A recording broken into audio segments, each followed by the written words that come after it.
Eşqinə xəstə düşmüşəm, sən də mənim dərdimə dərman kimisən.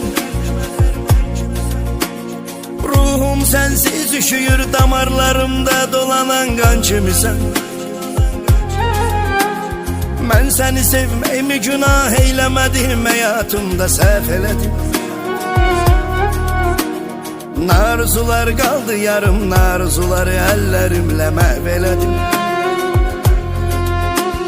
Yadındadırmı sən idin tək nəfəs almaqma səbəbkar ürəyim. Nə məni özgələrdə ara, nə məni özgə ürəkdə axtar ürəyim.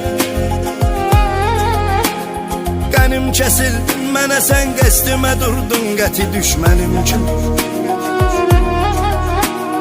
Mən necə yandım, yanacaqsan kül olub, qəm kədərlə mənim kimi.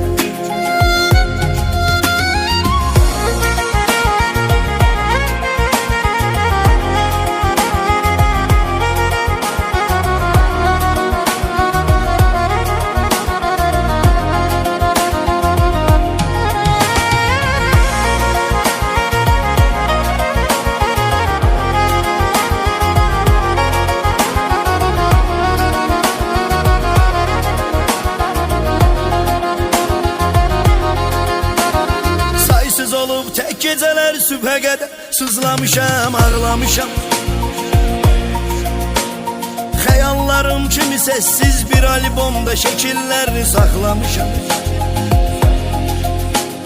Qırdın ürəyimi dəfələrlə, mənə qıydın, sənə mən qıymamışam. Var içində nifrət, amma lənət ürəyim, səndən doymamışam. Həyatdır eybi yox, nə vaxtsa gələri yüz üzə qismət nə bilim. Rastlaşdırar uca Allah, ya təsadüf ya da ki fürsət nə bilim. Gözlərindəki kədəri, üzüntünü hiss eləyim, baxım keçim.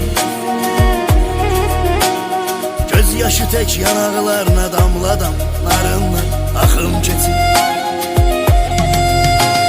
Yadındadırmı sən idin tək nəfəs almaqma səbəbkar ürəyim. Nə məni özgələrdə ara, nə məni özgə ürəkdə axtar ürəyim. Qənim kəsildi mənə, sən qəsdimə durdun qəti düşmənim kimi. Mən necə yandım, yanacaqsan kül olub, qəm kədərlə mənim kimi.